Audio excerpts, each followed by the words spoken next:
ఇంకో funny thing ఏంటంటే, so allergy అనేసి నాకు డాక్టర్ అన్ని సిమ్టమ్స్ అడిగి రిపోర్ట్స్ అన్ని చూసి కొన్ని టాబ్లెట్స్ ఒక 2 ఇన్హేలర్స్ ఇచ్చారనమాట. అంటే ప్రివెన్షన్ ఆఫ్ అలర్జీ అని. మళ్ళీ ఒక కాఫ్ వచ్చినప్పుడు వేసుకోవడానికి ఇంకో ఇన్హేలర్. ఆ హాస్పిటల్ ఆ హాస్పిటల్లోనే ఇట్లా తీసుకున్నా మెడిసిన్స్ అన్ని. ఒక ఇన్హేలర్ లేదు. సరే బయట వచ్చేసాను. ఆల్మోస్ట్ ఇంటి దగ్గరకు వచ్చేసాను. ఒక 2 కిలోమీటర్స్ ఉంటుందేమో హాస్పిటల్. దగ్గరకు వచ్చేసాను. ఇంకొక మెడికల్ షాప్ లో అడిగితే ఏఎంజీ ఇన్హేలర్ అని అడిగారు. నాకేం తెలుసు అందులో ఎంజీలు ఉంటాయి. ఇన్హేలర్ ఎప్పుడు యూజ్ చేయలేదు. అందులో చూస్తే వాళ్ళు మెన్షన్ చేయలే.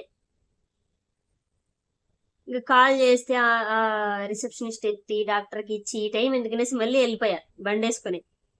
బండిలోనే కాబట్టి తిరిగేశాను. అక్కడికి వెళ్తే మళ్ళీ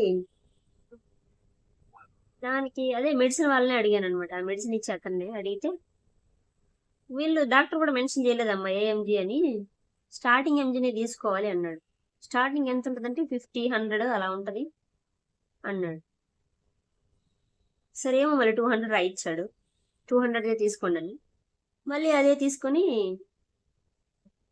ఇక్కడికి వచ్చాను. మా ఇంటి దగ్గరలో ఉన్న మెడికల్ షాప్. అక్కడికి వస్తే 200 అసలు ఎంజీనే లేదు ఇందులో అన్నారు. నాకైతే షాక్.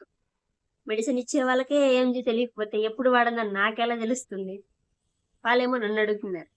250 ఉంది, 150 ఉంది, 100 ఉంది, 50 ఉందని. ఏది కావాలని నాకు తెలియదు కదా. సర్లే ఎలాగో 200 రాశారు కదా, మళ్ళీ ఎవరు వెళ్తారని 250 తీసేసుకున్నా.